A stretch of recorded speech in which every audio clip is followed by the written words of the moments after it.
Las zapatillas. John Tell llevaba trabajando alrededor de un mes en los estudios Tabori cuando vio por primera vez las zapatillas. Los estudios Tabori se hallaban en un edificio que antaño se había llamado la Ciudad de la Música y que había sido una gran movida en los primeros tiempos del rock and roll y el rhythm and blues, de los 40 principales. En aquella época no se habría visto un par de zapatillas, a menos que las llevara algún chico de los recados, en ningún piso superior al vestíbulo.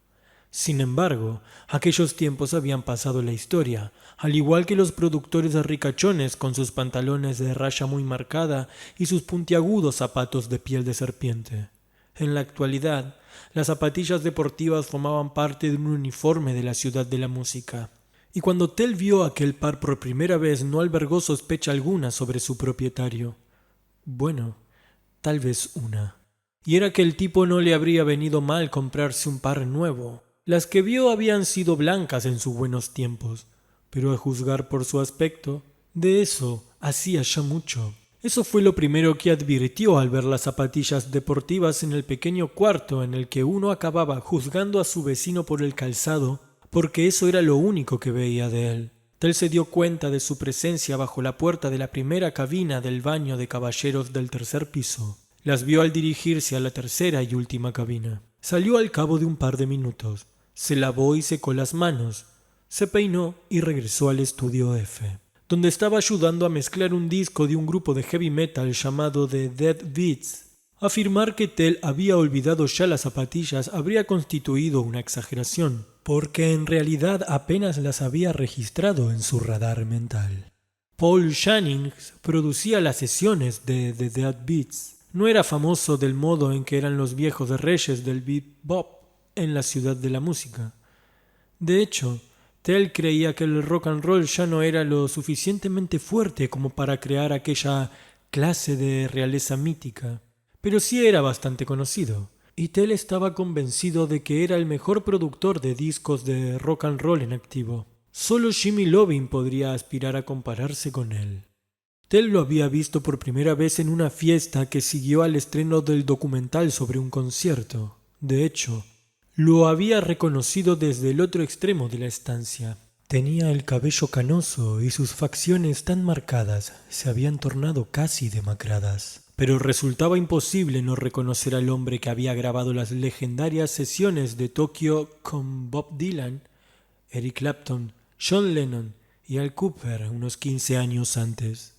A excepción de Phil Spector, Jennings era el único productor musical que Tell habría reconocido al verlo. Además de por el sonido característico de sus grabaciones, agudos cristalinos sobre una percusión tan pesada que te hacía temblar la clavícula. Lo primero que se distinguía en la grabación de las sesiones de Tokio era la claridad de Don McLean, que a quitar los agudos, lo que se oía latir a través de los graves era puro sonido Sandy Nelson. La reticencia innata de Tell quedó relegada por admiración, hasta el punto que atravesó la estancia en dirección a Paul Jennings, que en aquel momento no hablaba con nadie. Se presentó esperando un apresurado apretón de manos y algunas palabras de compromiso en el mejor de los casos. En cambio, los dos se habían enzarzado en una larga e interesante conversación. Trabajaban en el mismo campo y tenían bastantes conocidos comunes, pero incluso entonces Tell se dio cuenta de que la magia de aquel primer encuentro encerraba algo más. Paul Jennings era uno de los pocos hombres con los que podía entablar una conversación, y para John Tell hablar equivalía a magia. Hacia el final de la conversación, Jennings le había preguntado si estaba buscando trabajo. ¿Has conocido alguna vez a alguien en este negocio que no busque trabajo?, replicó Tell. Jennings se echó a reír y le pidió su número de teléfono. Tell se lo había dado, aunque sin conceder demasiada importancia al hecho, pues lo más probable era que se tratara de un gesto de cortesía por parte del otro hombre. No obstante, Jennings le había llamado al cabo de 3 días para preguntarle si quería formar parte del equipo de técnicos que se encargarían de mezclar el primer disco de The Dead Beats. No sé si se podrá conseguir que el hábito haga el monje, había advertido Jennings. Pero puesto que Atlantis Record pone la pasta, ¿por qué no pasarlo bien intentándolo? John Tell no veía por qué no, así que se anotó al asunto de inmediato. Una semana después de ver las zapatillas por primera vez, Tell volvió a verlas. Solo se dio cuenta que se trataba del mismo tipo porque las zapatillas estaban en el mismo sitio, bajo la puerta de la primer cabina del baño de caballeros del tercer piso. No cabía duda de que eran las mismas. Blancas, al menos lo habían sido, de bota y con los pliegues llenos de polvo. Advirtió que uno de los ojales estaba vacío. No deberías tener los ojos bien abiertos todavía cuando te abrochaste las zapatillas, amigo, se dijo. A continuación se dirigió hacia la tercer cabina, que en cierto modo, aunque vago, consideraba suya. Aquella vez también echó un vistazo a las zapatillas al salir, y notó algo extraño. Sobre una de ellas había una mosca muerta. Yacía patas arriba sobre la punta redondeada de la zapatilla izquierda, la que tenía el ojal vacío. Cuando llegó al estudio F, Shannon estaba sentado junto a la mesa de mezcla con la cabeza hundida entre las manos. ¿Estás bien, Paul? No, ¿Algo va mal? yo soy el que voy mal. Mi carrera se ha ido al carajo. Estoy hundido, muerto, acabado. Pero, ¿de qué estás hablando? Tell miró alrededor en busca de Georgie Rockler, pero no lo vio por ninguna parte. No le sorprendió. Shannon tenía acceso de furia, y Georgie siempre se esfumaba en tales ocasiones. Afirmaba que su karma no le permitía afrontar emociones fuertes. Me he hecho a llorar incluso en inauguraciones de supermercado, solía decir. Definitivamente, el hábito no hace al monje, sentenció Shannon, al tiempo que señalaba con el puño el vidrio que separaba el estudio de sonido de la sala de actuación. Parecía un nazi ejecutando el antiguo saludo «Hey Hitler». Al menos no cuando tratas con estos cerdos, sentenció Shannon. Vamos, anímate, empezó Tell, aunque sabía que Shannon estaba en lo cierto. The Dead Beat, grupo compuesto por 4 idiotas atontados y una zorra también atontada, eran repugnantes personalmente e incompetentes profesionalmente. ¡Anima tú esto!, exclamó Shannon, y le dedicó un gesto obsceno con el dedo medio extendido y el resto del puño cerrado. Dios mío, cómo odio a la gente temperamental, comentó Tell. Shannon alzó la vista hacia él y lanzó una risita ahogada. Al cabo de un instante, ambos reían con ganas, y 5 minutos más tarde habían reanudado el trabajo. La mezcla como tal terminó una semana más tarde. Tell pidió a Shannon una carta de recomendación y una copia de la cinta. De acuerdo, pero sabes que no debes dejarle escuchar la cinta a nadie hasta que el disco salga publicado, advirtió Shannon. Ya lo sé. Se me escapa la razón por la que quieres una cinta por la que nadie daría nada. Estos tipos hacen que los Buttle Surfers suenen como los Beatles. Vamos, Paul, no ha sido tan espantoso. Y aunque lo hubiera sido, ya ha terminado. Sí, asintió Shannon con una sonrisa. Es verdad. Y si vuelvo a trabajar en este negocio alguna vez, te llamaré. Eso sería estupendo. Se estrecharon las manos. Tell abandonó el edificio que antaño se había llamado la Ciudad de la Música, y por su mente no cruzó en ningún momento el recuerdo de las zapatillas deportivas bajo la puerta de la primer cabina del baño de caballeros del tercer piso. Shannon, que llevaba 25 años en aquel mundo, le había dicho en cierta ocasión que cuando se trataba de mezclar Bob, nunca lo llamaba rock and roll, sino Bob. O eras una mierda, o eras Superman. Durante los 2 meses siguientes a las sesiones de la grabación de los Dead Beats, John Tell fue una mierda. No trabajó. Empezó a ponerse nervioso a causa del alquiler. En 2 ocasiones estuvo a punto de llamar a Shannon, pero algo en su interior le advirtió que aquello era un error. Un buen día, el técnico encargado de la mezcla de una película llamada Maestros Karatecas de la Masacre murió de un ataque al corazón, y Tell consiguió un trabajo de 6 semanas en el edificio Brill, conocido como la cajuela de hojalata en los gloriosos tiempos de Broadway y las big bands, para terminar la mezcla. La mayor parte del asunto era música exenta de derechos, alineada con un par de cítaras, pero servía para pagar el alquiler. Tras el último día de trabajo, Tell entró en su piso en el momento en que empezaba a sonar el teléfono. Era Paul Shannon, que llamaba para preguntarle si últimamente había echado un vistazo a la lista musical de los Billboard. Tell repuso que no. Entró en el número 79. Anunció Jennings entre asqueado y divertido. Y a toda prisa. ¿Qué es lo que entró en el número 79? Inquirió Tell, aunque al brotar las palabras de sus labios ya sabía cuál sería la respuesta. Buscando en el polvo. Era el nombre de uno de los temas del inminente disco de los Dead Beats. Machácalo hasta que se muera. El único tema que Tell y Jennings habían creído siquiera remotamente capaz de convertirse en un sencillo. ¡Mierda!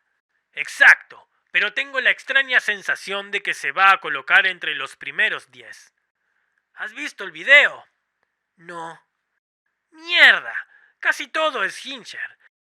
La tipa del grupo calentando en una jungla de plástico a un tipo que se parece a Donald Trump.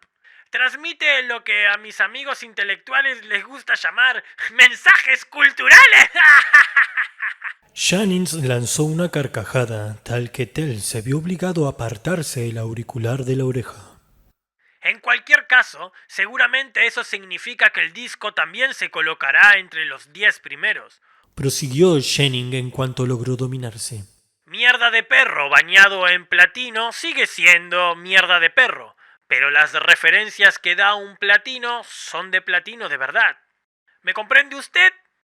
Desde luego. Asintió Tell, al tiempo que abría el cajón de su mesa para asegurarse de que la cinta de los Dead Beats, que no había escuchado desde que la obtuvo de Paul Jennings, seguía ahí. Bueno, ¿qué estás haciendo ahora? Quiso saber Jennings. Buscando trabajo. ¿Quieres volver a trabajar conmigo? Voy a hacer el nuevo disco de Roger Daltrey. Empiezo dentro de 2 semanas. Pues claro. El dinero le vendría bien, pero había algo más. Después de trabajar con los Dead Beats y pasar 6 semanas con la historia de los maestros karatecas de la masacre, trabajar con el antiguo líder de los Who sería como entrar en un lugar caliente en una noche fría. Fuera como fuera en persona, el hombre sabía cantar. Y trabajar de nuevo con Jennings también estaría bien. ¿Dónde? En el mismo sitio de siempre. Estudios Taboris, en la ciudad de la música. Roger Daltrey no solo cantaba bien, sino que resultó ser además un tipo bastante bueno. Tell se dijo que las 3 o 4 semanas siguientes serían muy agradables. Tenía trabajo. Su nombre aparecía en los créditos de un disco que había entrado en la lista de los Billboard, en el número 41. Y el sencillo estaba en el 17 y subiendo. Y se sentía a salvo respecto al alquiler por primera vez desde que había dejado Pensilvania para irse a vivir a Nueva York. Hacía de eso ya 5 años. Corría el mes de junio. Los árboles estaban repletos de hojas. Las chicas volvían a llevar faldas cortas y el mundo se le antojaba un lugar estupendo. Tell se sintió así en el primer día que volvió a trabajar para Paul Jennings. Hasta alrededor de las 2 menos cuarto de la tarde. A esa hora entró en el servicio del 3er piso. Vio las mismas zapatillas deportivas que algún día habían sido blancas y todo su bienestar se vino abajo. No son las mismas. No pueden ser las mismas. Pero eran las mismas. La hojuela vacía constituía la identificación más clara, pero todo lo demás también era igual, exactamente igual, de hecho, incluyendo la posición. La única diferencia que Tell advirtió residía en que había más moscas muertas alrededor de las zapatillas. Entró lentamente a la 3er cabina, su cabina. Se bajó los pantalones y tomó asiento. No le sorprendió que la necesidad que le había llevado hasta ahí hubiera desaparecido por completo. Pese a esto, permaneció sentado durante un rato, atento a cualquier sonido. El crujido de un periódico, algún carraspeo, maldita sea, incluso un pedo. No oyó sonido alguno. Es porque estoy solo, pensó, exceptuando, claro está, al tipo muerto que hay en la 1er cabina. La puerta exterior del servicio se abrió de golpe. Tell estuvo a punto de gritar. Alguien se dirigió tarareando a los urinarios, y cuando el agua empezó a salpicar la porcelana, a Tell se le ocurrió una explicación. Era tan sencilla que resultaba absurda y sin duda correcta. Consultó su reloj y vio que era la 1:47. Hombre constante es hombre feliz, decía su padre. Había sido un tipo taciturno y aquel dicho, junto con límpiate las manos antes de limpiar el plato, había sido uno de sus escasos aforismos. Si la constancia significaba felicidad, entonces Tell debía ser el tipo más feliz. Le entraban ganas de ir al baño aproximadamente a la misma hora cada día, y suponía que lo mismo le sucedía a su amigo Zapatillas, que prefería la primer cabina del mismo modo que él prefería la tercera. Si tuvieras que pasar por delante de las cabinas para ir a los urinarios, habrías comprobado que la primer cabina está vacía muchas veces, o habrías visto otros zapatos bajo la puerta. Al fin y al cabo, ¿cuántas probabilidades hay de que un cadáver pase inadvertido en una cabina del baño durante... Intentó recordar cuánto tiempo había pasado desde la última vez que había estado ahí. ¿4 meses? ¿Más o menos? Ninguna probabilidad. Esa era la respuesta. Podría creer que los encargados de la limpieza no fueran demasiado meticulosos a la hora de limpiar las cabinas. Todas aquellas moscas muertas. Pero tendrían que comprobar si había papel higiénico cada día, cada 2 días, ¿no? Incluso si pasaran de hacerlo, los muertos empiezan a oler al cabo de un tiempo, ¿no? Dios sabía que aquel no era el lugar más aromático del mundo, y de hecho se hacía casi inhabitable tras una visita del tipo gordo que trabajaba en Janus Music, pero estaba seguro de que el olor de un cadáver era mucho más intenso, más llamativo. ¿Llamativo? ¿Llamativo? Dios mío, qué paradoja. ¿Y tú qué sabes? No has olido un cadáver en estado de descomposición en tu vida. Cierto, pero estaba convencido de que sabría que estaba oliendo si algún día se encontraba en tal situación. La lógica era la lógica y la constancia era la constancia y se acabó. Seguramente aquel tipo era un chupatintas de Janus o un escritor que trabajaba para Snappy Card, la empresa situada al otro extremo del piso. Por lo que sabía Chantel, el tipo podía estar componiendo un par de versos para una tarjeta de felicitación en aquel preciso instante. Las rosas son rojas, las violetas azules. Me creías muerto, pero eso no es cierto. Tan solo descargo como tú al mismo tiempo. Vaya mierda, se dijo Tell al tiempo que lanzaba una extraña carcajada. El tipo que había abierto la puerta de golpe y casi le había hecho gritar había ido a las piletas. En aquel momento, el chapoteo del agua mientras se lavaba las manos interrumpió durante un instante. Tell imaginó al recién llegado escuchando, preguntándose a quién pertenecía aquella risa procedente de una de las cabinas, preguntándose si se trataría de un chiste, una fotografía obscena o si el hombre simplemente estaba loco. Al fin y al cabo, había un montón de locos en Nueva York. Uno los veía por todas partes, hablando consigo mismo, riendo sin razón aparente, del mismo modo en que Tell acababa de reírse. Tell intentó imaginarse a Zapatillas escuchando, pero no lo consiguió. De repente se le pasaron las ganas de reír. De repente le entraron ganas de salir de ahí cuanto antes. Sin embargo, no quería que el tipo del lavabo lo viese. El hombre lo miraría, solo durante un instante, pero aquello bastaría para saber qué estaba pasando. No se podía confiar en las personas que se reían mientras estaban en el lavabo. El golpeteo de los zapatos al tocar contra el suelo de azulejos del lavabo, el zumbido de la puerta al abrirse, el siseo de la puerta al volver a su posición original. Se podía intentar cerrar la puerta de golpe, pero la escuadra neumática impedía que diera un portazo. Aquello podría sobresaltar al recepcionista del 3er piso mientras descansaba fumando un Camel y leyendo el último número de Krang. Dios mío, esto está tan silencioso. ¿Por qué no se mueve el tipo este? Al menos un poco. Pero no había más que silencio. Un silencio denso, suave y total. La clase de silencio que los muertos oirían en sus ataúdes si pudieran oír algo. De repente, Tell se convenció de nuevo de que Zapatillas estaba muerto. A la mierda la lógica. Estaba muerto y llevaba muerto quién sabe cuánto tiempo. Estaba ahí sentado, y se abría la puerta de la cabina. Vería una cosa medio caída y blanda, con las manos colgando entre los muslos. Vería... Por un instante estuvo a punto de exclamar: Zapatilla, ¿estás bien? Pero, ¿qué pasaría si Zapatillas no contestaba con voz interrogante ni irritada, sino con una especie de graznido ronco, parecido al de una rana? ¿No había historias sobre eso de resucitar a los muertos? De repente, Tel se incorporó con ademán brusco, tiró de la cadena. Se abrochó el botón de la bragueta, salió de la cabina a toda prisa y se subió la cremallera mientras corría hacia la puerta. Consciente de que al cabo de unos segundos se sentiría como un estúpido, aunque en aquel momento eso no le importaba ni lo más mínimo. No obstante, no pudo evitar lanzar una mirada bajo la puerta de la primer cabina. Las mismas zapatillas sucias y mal anudadas, y las moscas muertas. Bastantes moscas muertas. En mi cabina no había moscas muertas. ¿Y cómo es que después de tanto tiempo todavía no se ha dado cuenta de que tiene las zapatillas mal anudadas? ¿O es que las lleva así siempre, en plan de manifiesto artístico? Tel empujó la puerta con fuerza al salir. El recepcionista, atrincherado al final del pasillo, lo observó con la serena curiosidad de que reservaba para los pobres mortales, en oposición a las divinidades encarnadas en Roger Dudley. Tel se alejó por el pasillo a toda prisa en dirección a los estudios Tabori. Paul. ¿Qué? Replicó Paul Jennings sin levantar la vista de la mesa de mezclas. Georgie Rockler estaba junto a él, observándolo de cerca mientras se mordisqueaba una cutícula, que era lo único que le quedaba por mordisquear.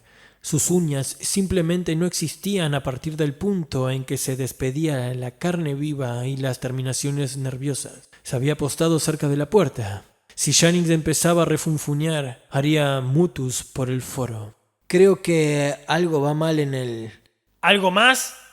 Lo interrumpió Jennings. ¿A qué te refieres? A la pista de la batería. Es una mierda y no sé qué vamos a hacer con ella. Pulsó un botón y el sonido de la batería invadió el estudio. ¿Lo oyes? ¿Te refieres a la caja? Pues claro que me refiero a la caja. Destaca como una patada del resto de la percusión, pero está grabada en la misma pista. Sí, pero... Sí, pero una mierda. Odio estas cosas. Tengo 40 pistas. 40 malditas pistas para grabar un simple tema de Bob. Y algún técnico de mierda... Por el rabillo del ojo, Tel vio que Georgie desaparecía como por arte de magia. Pero mira, Paul, si bajas la ecualización... La ecualización no tiene nada que ver con... Cállate y escúchame por un momento. Le interrumpió Tel en tono conciliador, algo que no se habría atrevido a hacer con ninguna otra persona del mundo. Desplazó un interruptor. Jennings dejó de refunfuñar y empezó a escucharlo. Formuló una pregunta. Tel la contestó. Entonces formuló otra a la que Tel no supo responder. Pero Jennings resolvió la cuestión por sí solo, y de repente se le abrió todo un nuevo abanico de posibilidades. Para un tema titulado Respuestas para ti, respuestas para mí. Al cabo de un rato, a sabiendas de que la tormenta había pasado, Georgie Rockler reapareció, y Tel olvidó todo lo referente a las zapatillas. Le volvieron a la memoria la tarde siguiente. Estaba en su casa, sentado en el retrete de su propio cuarto de baño y leyendo Wise Blood, mientras escuchaba la suave música de Vivaldi que procedía de los altavoces instalados en su dormitorio. Aunque mezclaba discos de rock and roll para vivir, Tel solo poseía 4 discos de rock, 2 de Bruce Springsteen y 2 de John Fogerty. De repente, alzó la mirada del libro con cierto sobresalto.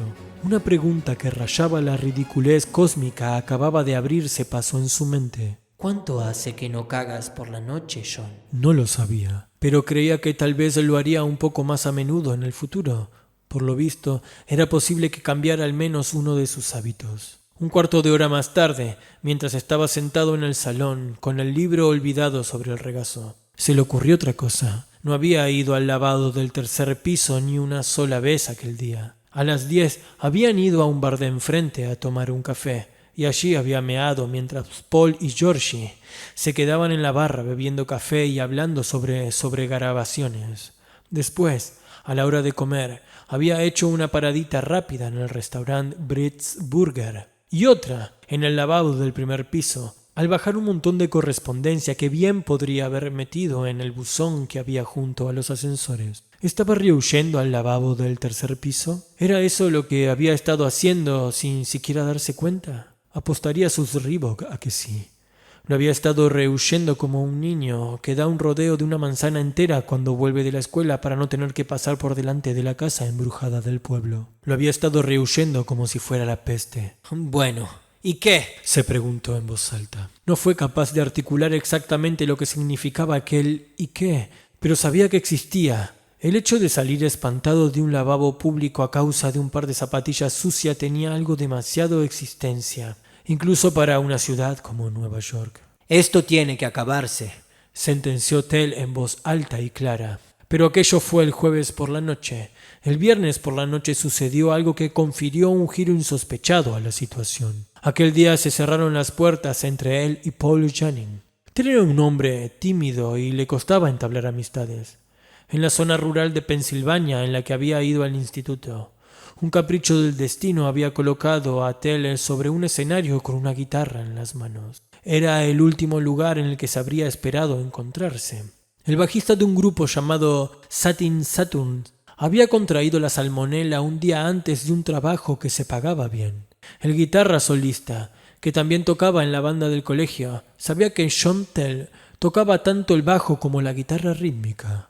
El guitarra solista era un tipo robusto y al mismo tiempo violento, mientras que John Tell era menudo, humilde y fácil de doblegar. El guitarrista solista le propuso elegir entre tocar el instrumento del bajista enfermo o tenerlo metido en el culo hasta el quinto traste. Aquella lección había contribuido en gran medida a aclarar sus sentimientos respecto al hecho de tocar ante un público numeroso. Pero al fin del tercer tema había dejado de tener miedo. Al término de la primera parte, sabía que estaba como en casa. Muchos años después de aquel primer trabajo, Tell oyó una anécdota relativa a Will Whitman, el bajista de los Rolling Stones. Según la historia, Whitman se durmió durante una actuación, y no en un club pequeño, sino en una sala, y se cayó del escenario y se rompió la clavícula. Tell suponía que mucha gente creía que la anécdota era un apócrifo, pero a él le parecía que era cierta, y al fin y al cabo, se encontraba en una posición inmejorable para comprender que algo así pudiera suceder. Los bajistas eran hombres invisibles del mundo del rock. Había excepciones, por supuesto, como Paul McCartney, por ejemplo, pero no hacían sino confirmar la regla. Tal vez a causa de la falta de glamour que tenía el trabajo. Había una escasez crónica de bajistas. Cuando los Stein Saturn se disolvieron un mes más tarde, a causa de una pelea a puñetazos entre el guitarrista y el baterista por culpa de una chica, Tell entró a un grupo formado por el guitarra rítmica de los Satin Saturn, y desde aquel momento el curso de su vida quedó decidido. Así de sencillo. A Tell le gustaba tocar en el grupo. Uno estaba en el escenario mirando a todo el mundo desde arriba, no solo participando de la fiesta, sino haciendo que funcionara. Uno era casi invisible y absolutamente imperceptible al mismo tiempo. De vez en cuando había que cantar algunos coros, pero nadie esperaba que uno pronunciara un discurso ni nada parecido. Había llevado aquella vida de estudiante a tiempo parcial y gitano de la música a tiempo completo durante 10 años. Era bueno, pero nada ambicioso. No tenía fuego en el cuerpo. Al final terminó en Nueva York como músico de sesión. Empezó a tontear con las mesas de mezcla y descubrió que la vida le parecía aún más agradable al otro lado de la pecera. Durante todo aquel tiempo había hecho un solo amigo, Paul Jennings. Habían entablado amistad con rapidez. Tell suponía que las inigualables pasiones de aquel trabajo tenían algo que ver en el asunto. Aunque no todo. Sobre todo, sospechaba Tell, se debía a la combinación de dos factores, su soledad esencial y la personalidad de Jennings, tan intensa que casi resultaba abrumadora. Y la situación era bastante parecida para Georgie, como descubrió Tell después de lo que sucedió aquel viernes por la noche. Tell y Paul estaban tomando algo en una de las mesas más apartadas del pub McManus. Hablaban de la mezcla, el mundo, los Met, de todo, y de repente la mano derecha de Jennings se deslizó bajo la mesa y oprimió suavemente el paquete de Tell. Tell se apartó con tal brusquedad que volcó el candelabro del centro de mesa y el vaso de vino de Jennings. El camarero se acercó, enderezó la vela antes de que chamuscara la mesa y se marchó. Tell miró a Jennings asombrado, con los ojos abiertos de par en par. «Lo siento», empezó Paul con expresión sincera, aunque impermutable. «Dios mío, Paul», fue lo único que se le ocurrió, y se le antojaron palabras ridículamente inadecuadas. «Pensaba que estabas preparado, nada más», explicó Jennings. Supongo que debería haber sido un poco más sutil. ¿Preparado?, repitió Tell. ¿Quieres decir, preparado para qué? Para abrirte, para darte permiso, para salir del cascarón, del closet. No soy así, replicó Tell, aunque el corazón le latía con violencia. Una parte de lo que sentía era indignación, otra era el temor que le inspiraba la implacable certeza que veía en los ojos de Janine. Pero la mayor parte era consternación. Lo que Janine había hecho había dado al traste con su amistad. Dejémoslo, ¿de acuerdo? Pidamos algo y mentalicémonos de que no ha pasado. Hasta que tú quieras, añadieron aquellos ojos implacables. Pues claro que ha pasado, quería gritar Tell, aunque no lo hizo. La voz de la razón y del sentido práctico se lo impedían. Le impedían correr el riesgo de encender la extremadamente corta mecha de Janine. Al fin y al cabo, aquel era un buen trabajo. Le convenía más tener la cinta de Roger Dudley en la carpeta que las 2 semanas restantes de sueldo. Le convenía ser diplomático y reservar la actitud de joven indignado para otra ocasión. Además, ¿había algo por lo que sentirse indignado? Al fin de cuentas, no es que Janine lo hubiera violado. Y aquello no era más que la punta del iceberg. El resto transcurrió como sigue. Tell cerró la boca porque eso era lo que su boca había hecho toda la vida. De hecho, su boca hizo algo más que cerrarse simplemente. Se cerró de golpe, como una ratonera. Todo su corazón se quedó debajo de aquellos dientes apretados y toda su razón encima. Muy bien, asintió. No ha pasado. Tell durmió mal aquella noche, y el sueño que logró conciliar estuvo plagado de pesadillas. En la primera, Janine le metía la mano en McManus. En la segunda veía unas zapatillas deportivas bajo la primer cabina del lavabo. Solo en esta ocasión, Tell abría la puerta y veía a Paul Janine sentado dentro. Había muerto desnudo y en un estado de excitación sexual que, de algún modo, persistía aún después de su muerte, aún después del largo tiempo transcurrido. Exacto. Sabía que estabas preparado, decía el cadáver entre una nube de aire verdoso y podrido. Tell despertó de aquella pesadilla al caer al suelo enredado en la colcha. Eran las 4 de la mañana. Los primeros rayos de luz reptaban entre los edificios que se alzaban ante su ventana. Tell se vistió y se sentó a fumar cigarrillo tras cigarrillo hasta que llegó la hora de ir al trabajo.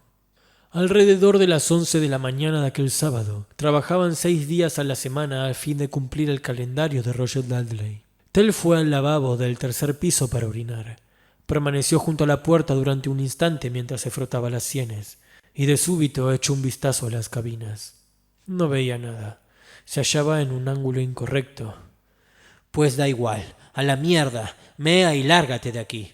Se dirigió con pasos lentos hacia los urinarios y se bajó la cremallera. Le costó mucho orinar. Al salir volvió a detenerse con la cabeza ladeada, como el perro Nipper en las etiquetas de los viejos discos de la RCA Victor, y a continuación giró en redondo. Dobló de nuevo la esquina y se detuvo en cuanto logró ver lo que había debajo de la puerta de la primer cabina. Las zapatillas blancuzcas seguían ahí. El edificio que antaño había sido conocido como la Ciudad de la Música estaba casi vacío, como suele suceder los sábados por la mañana, pero las zapatillas seguían ahí. Los ojos de Tell se posaron en una mosca que había junto a la cabina. Observó con una suerte de vacua avidez cómo la mosca entraba en la cabina y trepaba a la punta de la zapatilla, donde simplemente cayó muerta y pasó a engrosar la fila de insectos muertos que rodeaban las zapatillas. Tell comprobó sin sorpresa alguna, al menos consciente, que entre los montones de moscas había también 2 pequeñas arañas y una enorme cucaracha tendida patas arriba, como una tortuga. Tell salió del baño de caballeros a largas zancadas y su regreso a los estudios se le antojó de lo más peculiar. En lugar de caminar, tenía la impresión de que el edificio retrocedía bajo sus pies y a su alrededor, al igual que la corriente de un río en torno a una roca. Cuando llegue le diré a Paul que no me encuentro bien y me tomaré el resto del día libre, pensó, aunque sabía que no lo haría. Paul había estado de un humor insoportable y desagradable toda la mañana, y Tell sabía que él era parte de la razón, o tal vez toda. ¿Lo despediría Paul por despecho? Una semana antes, Tel se hubiera echado a reír ante tal probabilidad, pero una semana antes todavía creía en lo que había aprendido a creer a lo largo de su vida, que los amigos eran auténticos y los fantasmas imaginarios. Ahora se preguntaba si tal vez no habría confundido el orden de aquellos dos postulados. ¡El regreso del hijo pródigo! Lo saludó Shani sin alzar la vista cuando Tel abrió la segunda puerta del estudio, la puerta denominada de aire muerto. Creía que te habías muerto ahí dentro. ¡Ah, Johnny! No, repuso Tel. Yo no... Era un fantasma, y Tel averiguó a quién pertenecía el día antes de que la mezcla de Roger Dudley y su asociación con Paul Channing terminara. Pero antes de ello sucedieron muchas otras cosas, solo que todas ellas eran la misma cosa, en realidad. Pequeños hitos como los que se ven en la autopista de Pensilvania y que marcaban el avance constante de John Tel hacia un ataque de nervios. Sabía que estaba ocurriendo, pero no podía hacer nada para evitarlo. Era como si no estuviera conduciendo él, sino que lo estuvieran llevando. En un principio, su línea de actuación le había parecido clara y simple. Se trataba de evitar el baño de caballeros del tercer piso, así como ahuyentar cualquier pensamiento y pregunta acerca de las zapatillas deportivas. No tenía más que desconectar, fundir la imagen, pero no podía. La imagen de las zapatillas se infiltraba en su mente en los momentos más insospechados y se aferraba a él como una antigua pena. A veces estaba sentado en su casa mirando las noticias de la CNN o algún estúpido programa de debate en la tele, y de pronto se ponía a pensar en las moscas muertas, o en lo que no veía el encargado de cambiar los rollos de papel higiénico, y de repente consultaba el reloj y veía que había transcurrido 1 hora, en ocasiones más tiempo incluso. Durante un tiempo estuvo convencido de que se trataba de una broma pesada. Paul estaba en eso, por supuesto, y probablemente también el gordo de Janus Music. Los había visto hablando con bastante frecuencia. ¿Y acaso no se habían vuelto hacia él riendo en cierta ocasión? También cabía la posibilidad de que estuviera metido en el asunto el recepcionista, aquel tipo adicto al camel y de ojos muertos y escépticos. Georgie no. Georgie habría sido incapaz de guardar el secreto aun cuando Paul lo hubiera intimidado para que participara. Pero cualquier otra persona podía estar implicada.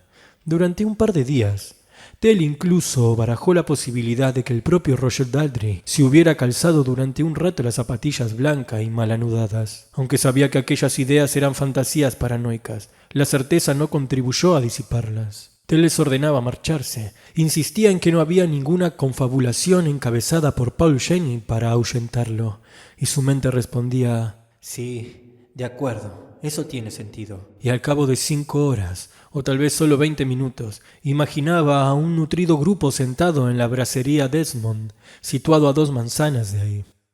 Paul, el recepcionista que fumaba como un carretero y al que le gustaba el heavy metal, el cuero, tal vez incluso el tipo flaco de Snappy Card, todos ellos estarían comiendo cóctel de gambas, bebiendo y riendo. Por supuesto, riéndose de él mientras las sucias zapatillas que se ponían por turnos descansaban bajo la mesa en una arrugada bolsa de papel marrón.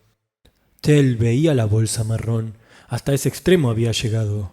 Pero aquella breve fantasía no era lo peor. Peor era que el baño de caballeros del tercer piso había cobrado atractivo. Era como si poseyera un poderoso imán y los bolsillos de Tel estuvieran llenos de hierro. Si alguien le hubiera contado algo así, se habría partido de risa, aunque tal vez solo interiormente. Si la persona en cuestión se lo estuviera tomando muy en serio, pero era cierto, le acometía el impulso de volverse cada vez que pasaba ante el baño de camino hacia los estudios o los ascensores. Era una sensación terrible, como si tiraran de él hacia una ventana abierta en un edificio muy alto, o como si se observara impotente, como desde fuera, levantar una pistola hasta la altura de la boca y meterse el caño dentro.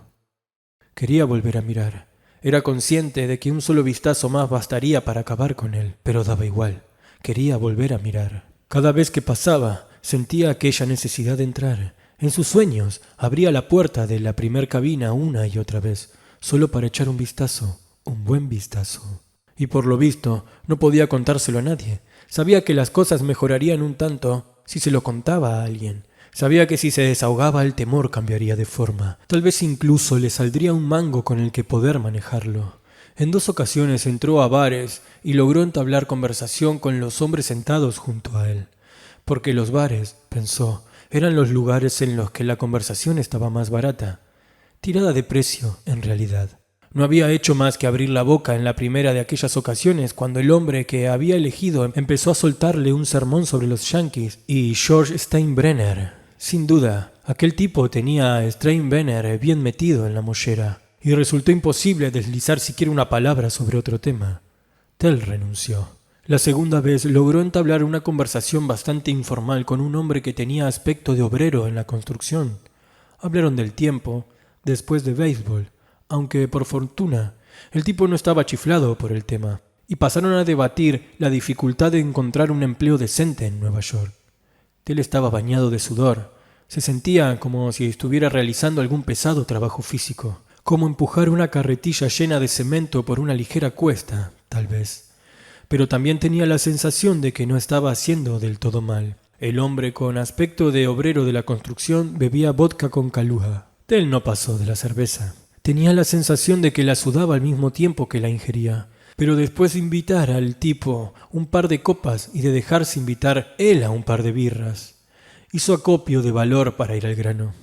¿Quieres oír algo realmente extraño? Empezó. ¿Es usted de la otra vereda?, preguntó el hombre con aspecto de obrero de la construcción antes de que Tell pudiera proseguir. Se volvió hacia Tell y lo miró con ansiosa curiosidad. Quiero decir que no me importa si lo es o no, pero es que tengo como un presentimiento y antes que nada quiero decirle que a mí eso no me va. Para que lo sepa, ¿entiende? No soy de la otra vereda, repuso Tell. Ah, ¿qué me decía de algo realmente extraño? ¿Eh? Me hablaba de algo realmente extraño. Oh, no era tan extraño, la verdad, aseguró Tell. De repente, consultó el reloj y comentó que se le estaba haciendo tarde. 3 días antes del fin de la mezcla de Daldry, Tell salió del estudio F para orinar. Ahora siempre iba al baño del 6º piso. Al principio había utilizado el del 4º y después el del 5º, pero ambos estaban situados justo encima del lavabo del 3º, y había empezado a percibir la radiación del propietario de las zapatillas, como si le succionara la esencia. El servicio del 6º se hallaba en el extremo opuesto del edificio, lo cual, al parecer, resolvía el problema. Pasó junto al mostrador de recepción al dirigirse hacia los ascensores, parpadeó y, de repente, se encontraba en el baño del 3er piso y la puerta sisiaba al cerrarse tras él. Nunca había sentido tanto miedo. Parte de aquel temor se debía a las zapatillas, pero la mayor parte se debía a que acababa de pasar entre 3 y 6 segundos en blanco. Por primera vez en su vida se había quedado completamente en blanco. No sabía cuánto tiempo habría permanecido allí parado si la puerta no se hubiera abierto tras él, propinándole un doloroso golpe en la espalda. Era Paul Jennings. «Perdona, Johnny», se disculpó. «No sabía que vinieras aquí a meditar». Pasó junto a Tell sin esperar respuesta, aunque de todos modos, se dijo Tell, no habría obtenido ninguna, pues la lengua parecía habérsele paralizado en el paladar, y avanzó hacia las cabinas. Tell logró llegar a los urinarios y bajarse la cremallera, y lo hizo porque creía que a Paul Jennings tal vez le habría gustado verle girarse y salir a toda prisa. Antes, no hacía tanto tiempo, había considerado a Paul como un amigo, tal vez su único amigo en Nueva York, pero los tiempos habían cambiado, y mucho. Tell permaneció ante el urinario unos 10 segundos y a continuación tiró de la cadena. Se dirigió a la puerta, pero de repente se detuvo. Giró en redondo. Avanzó 2 pasos de puntillas, se inclinó y echó un vistazo bajo la puerta de la primer cabina. Las zapatillas seguían ahí, rodeadas ahora por verdaderas montañas de moscas muertas. Al día siguiente hizo lo que probablemente debería haber hecho mucho antes. Invitó a Georgie Rockler a comer y le preguntó si había oído historias o rumores extraños acerca del edificio que antaño se había llamado la Ciudad de la Música. No tenía idea de por qué no se le había ocurrido antes. Solo sabía que lo sucedido el día anterior parecía haberle despejado las ideas, como un bofetón brusco o un chorro de agua fría en la cara. Era posible que Georgie no supiera nada, pero tal vez sí sabía algo. Llevaba trabajando para Paul unos 10 años y buena parte de este tiempo lo habían pasado en la Ciudad de la Música. ¿Te refieres al fantasma?, preguntó Georgie al tiempo que lanzaba una carcajada. Habían ido a Cartins, una chacurtería-restaurante de la Sexta Avenida, y el local bullía con la clientela del mediodía. Georgie mordió un pedazo de su bocadillo de ternera, masticó, tragó y sorbió un poco de refresco a través de las 2 pajitas introducidas en la botella. ¿Quién te habló de eso, Johnny? Uno de los de limpieza, me parece, repuso Tell con voz serena. ¿Seguro no lo has visto? Inquirió Georgie con un guiño. Era lo más parecido a una broma que se permitía el sempiterno ayudante de Paul. ¿Qué va? Negó Tell. Y era cierto, no lo había visto. Solo las zapatillas y algunos bichos muertos. Bueno, sí, ahora ya casi nadie se acuerda de la historia, pero durante un tiempo fue la comidilla de todo el mundo. Eso, que el tipo pululaba por el edificio. La palmó en el 3er piso, ¿sabes? En el váter. Georgie alzó las manos, se las colocó a ambos lados de las mejillas cubiertas de pelusa, tarareó unos compases de la serie La Dimensión Desconocida e intentó adoptar una expresión amenazadora, algo de lo que era totalmente incapaz. Sí, asintió Tell. Eso es lo que me han contado, pero el tipo de la limpieza no me dijo nada más, o quizás no sabía nada más. Se puso a reír y se marchó. Pasó antes de que yo empezara a trabajar para Paul. Paul fue el que me lo contó. ¿Y él nunca vio al fantasma?, preguntó Tell, aunque sabía la respuesta. El día anterior, Paul se había sentado en él, había cagado en él, para ser groseramente sinceros. No, siempre se burlaba, repuso Georgie mientras dejaba el bocadillo en el plato. Ya sabes cómo se pone a veces, un poco desagradable. Cuando se veía obligado a formular una opinión negativa acerca de alguien, por suave que fuera, Georgie empezaba a tartamudear. Ya lo sé, pero dejemos a Paul. ¿Quién era ese fantasma? ¿Qué le pasó? No era más que un camello, explicó Georgie. Fue en el 72 o quizás 73, cuando Paul acababa de empezar. En aquella época era técnico ayudante, justo antes del bajón. Tell asintió con un gesto. Entre 1975 y 1980, la industria del rock había caído en picada. Los adolescentes se gastaban el dinero en videojuegos en lugar de discos. Por quizás 15ª vez desde 1955, los críticos anunciaron la muerte del rock and roll. Y al igual que en las anteriores ocasiones, el rock demostró ser un muerto viviente. Los videojuegos cayeron en picada. La MTV entró en escena. De Inglaterra llegó una ondada de estrellas frescas. Bruce Springsteen publicó Born in the USA y el rap y el hip hop empezaron a mover billetes además de esqueletos. Antes del bajón, los peces gordos de las discográficas llevaban coca en el maletín para repartirla entre los bastidores antes de los grandes conciertos, explicó Georgie.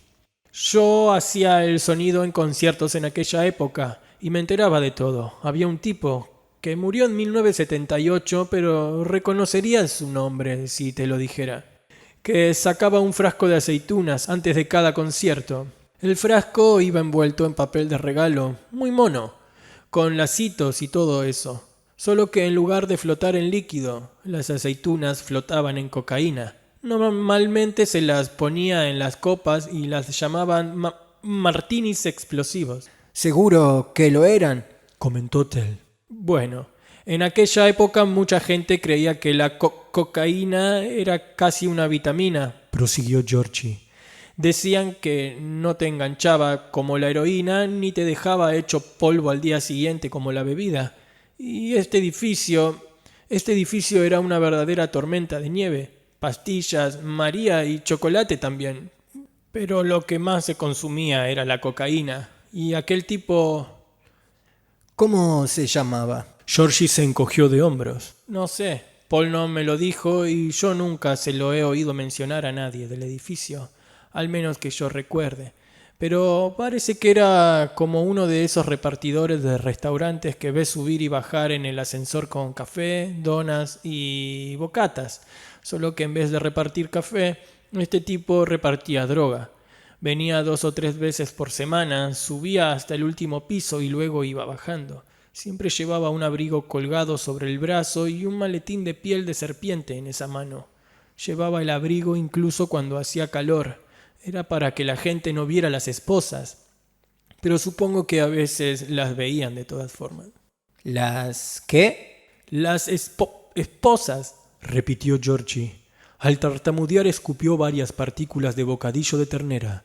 Se ruborizó de inmediato. Madre mía, lo siento, Johnny. No importa. ¿Quieres otro refresco? Sí, gracias, repuso Georgie agradecido.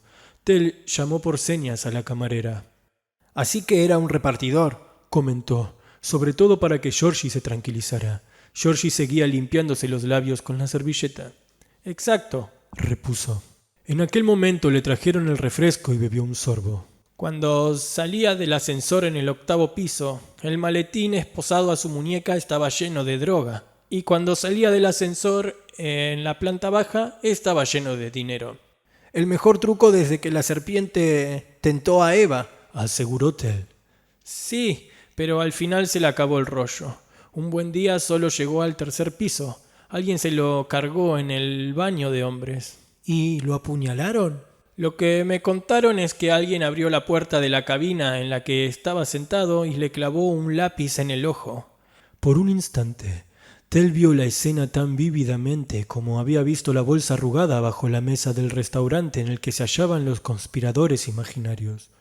Un lápiz de la marca Better Black Barriers, afilado en extremo, que se deslizaba por el aire para hundirse en la sorprendida pupila.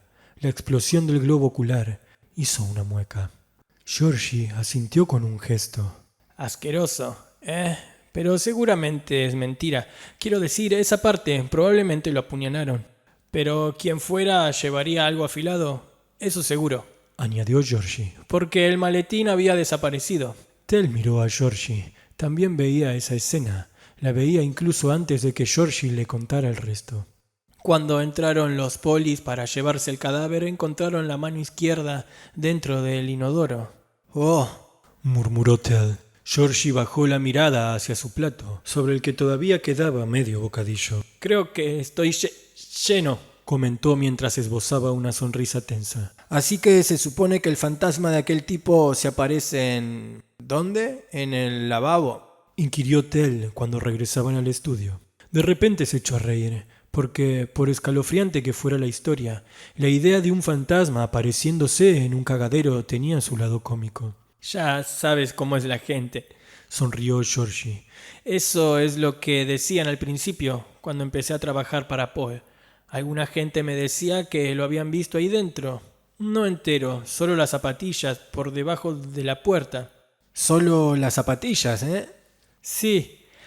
Así sabías que se lo estaban inventando o imaginando, porque solo se los oía decir a gente que lo había conocido, de tipos que sabían que llevaba zapatillas deportivas.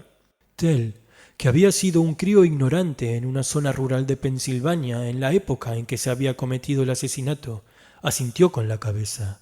Habían llegado a la ciudad de la música.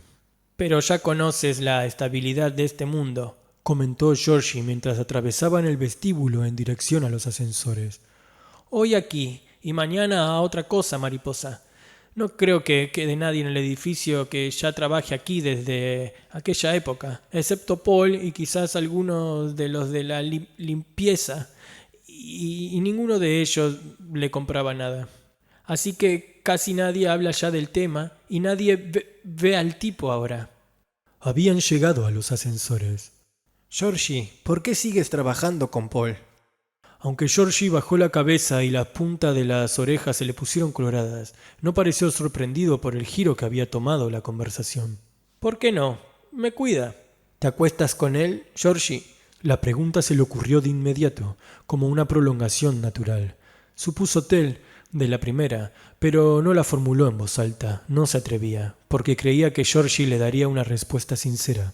Tell, quien apenas podía reunir valor suficiente para hablar con desconocidos y casi nunca entablaba amistades, dio un abrazo repentino a Georgie, y a continuación se apartaron. y llegó el ascensor, y la mezcla continuó, y a la tarde siguiente, a las 6:15, mientras Janice recogía sus papeles volviendo la espalda a Tell deliberadamente, Tell entró en el baño de caballeros del tercer piso para echar un vistazo al propietario de las zapatillas deportivas. Al hablar con Georgie había llegado a la revelación, o tal vez había que llamar epifanía a aquella sensación tan intensa.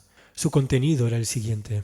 A veces uno puede librarse de los fantasmas que lo persiguen si consigue reunir el valor suficiente para enfrentarse a ellos. En aquella ocasión no se quedó en blanco ni sintió miedo, tan solo un tamborileo profundo y lento en el pecho. Todos sus sentidos se habían agudizado. Percibía el olor a cloro de aquellas pastillas desinfectantes de color rosa que había en los urinarios, así como el hedor a pedos viejos. Distinguía minúsculas grietas en la pintura de las paredes y mellas en las cañerías.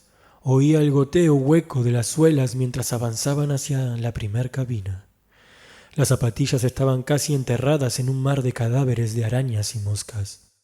Al principio solo había una o dos, porque no había necesidad alguna de que murieran hasta que las zapatillas estuvieran allí. Y no estuvieron ahí hasta el momento en que yo las vi. ¿Por qué yo?, preguntó con toda claridad al silencio.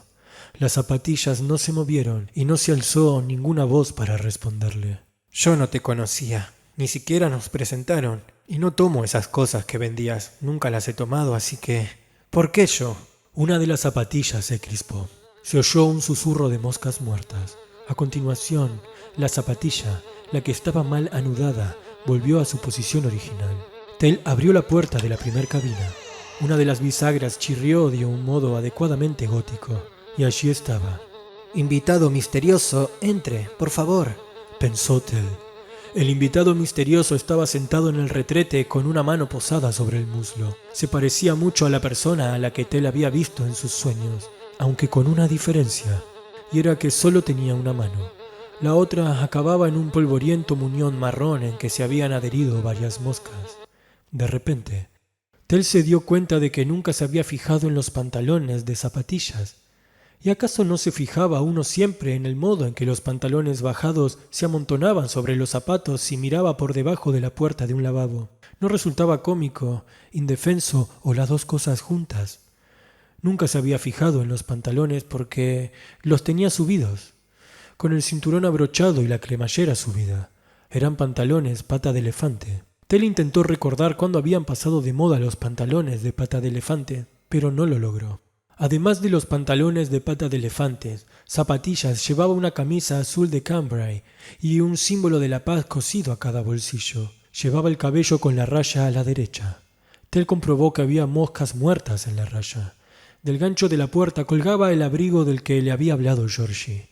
Más moscas muertas en los pliegues de los hombros caídos.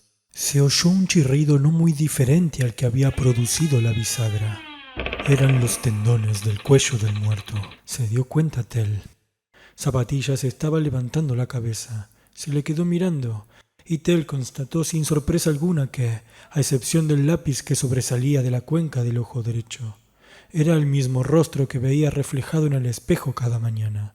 Zapatillas era él, y él era Zapatillas. Sabía que estabas preparado, Se dijo a sí mismo con la voz ronca y carente de inflexiones de un hombre que lleva mucho tiempo sin usar las cuerdas vocales. No estoy preparado, replicó Tell. Vete. para enterarte de la verdad, quiero decir. Dijo Tell a Tell. El Tell, situado junto a la puerta del lavabo, vio círculos de polvo blanco en torno a las fosas nasales del Tell sentado en el retrete. Había estado esnifando mientras cagaba, por lo visto. Había entrado para meterse una rayita, y entonces alguien había abierto la puerta y le había clavado un lápiz en el ojo, pero ¿quién cometía un asesinato con un lápiz? Tal vez solo alguien que cometió un asesinato bajo... Llámalo impulso si quieres. Comentó Zapatillas con aquella voz ronca y carente de inflexiones. El mundialmente famoso instinto asesino. Y el Tell parado junto a la puerta del lavado, comprendió a la perfección lo que había sucedido. Pensara lo que pensara Georgie, el asesino no había mirado por debajo de la puerta y Zapatillas había olvidado correr el pestillo. Dos vectores convergentes del azar que, bajo otras circunstancias, no habrían causado más que un «perdone» y una apresurada retirada. Pero en aquella ocasión había sucedido algo bien distinto. En aquella ocasión había ocasionado un asesinato espontáneo. No me olvidé correr el pestillo. Explicó Zapatillas con el mismo tono de voz. Estaba roto.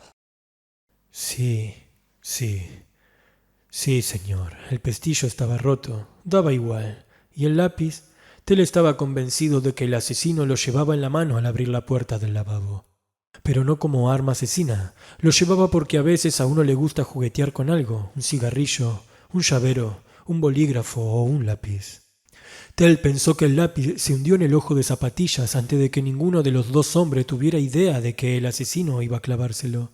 Luego, puesto que, probablemente, también había sido un cliente que sabía lo que contenía el maletín, el asesino había vuelto a cerrar la puerta dejando a su víctima sentada en el retrete. Había salido del edificio a comprar algo. Fue a la ferretería, que hay a 5 manzanas de aquí, y compró una sierra. Puntualizó Zapatillas con su voz monótona. De repente, Tel se dio cuenta de que ya no era su propio rostro el que veía, sino el de un hombre de unos 30 años y facciones vagamente indias. Tel tenía el cabello de color miel, al igual que el otro hombre en un principio, pero el del fantasma se había tornado negro azabache, por supuesto. En aquel instante se dio cuenta de otra cosa, del mismo modo en que uno se percata de las cosas en sueños. Cuando la gente ve fantasmas, siempre se ve primero a sí misma. ¿Por qué? Por la misma razón por la que los submarinistas se detienen en su camino hacia la superficie, a sabiendas que si suben con excesiva rapidez se le meterán burbujas de nitrógeno en la sangre y sufrirán terribles dolores. Con excesiva rapidez se le meterán burbujas de nitrógeno en la sangre y sufrirán terribles dolores o, tal vez, incluso morirán tras una tremenda agonía. También existían las distorsiones de la realidad. La percepción cambia cuando trasciendes lo natural, ¿verdad? Preguntó Tel con voz ronca. Y por eso me han pasado cosas tan raras últimamente. Algo en mi interior me ha estado empujando para que me enfrente a ti. El muerto se encogió de hombros. Un montón de moscas cayeron de sus hombros. Dímelo tú. Tú tienes la cabeza sobre los hombros. Muy bien, Repuso Tel. te lo diré. Compró una sierra y el vendedor se la metió en una bolsa. Después volvió aquí. No estaba preocupado en absoluto. Al fin y al cabo, si alguien te había encontrado ya, se daría cuenta. Habría un montón de gente cerca del lavabo, así que se enteraría. Tal vez también habría llegado la policía, pero si todo parecía tranquilo, entraría y se llevaría el maletín. Primero intentó cerrar la cadena, Explicó la voz ronca. pero al ver que no podía, me cerró la mano. Ambos hombres se miraron. Tel se dio cuenta de que veía el asiento del retrete y los sucios azulejos blancos a través del cadáver. El cadáver que, por fin, se estaba convirtiendo en un auténtico fantasma. ¿Lo entiendes ahora? Sí, tenías que contárselo a alguien. No. La historia es una mierda. Rechazó el fantasma mientras esbozaba una sonrisa tan malvada que Tel quedó aterrorizado. Pero a veces saberlo sirve de algo. Si todavía estás vivo, claro está. El fantasma hizo una pausa antes de proseguir. Te olvidaste de hacerle una pregunta importante a tu amigo Georgie, Tel. Una pregunta que quizás no te habría respondido con sinceridad. ¿Qué? Inquirió Tel, aunque ya no estaba seguro de querer saberlo.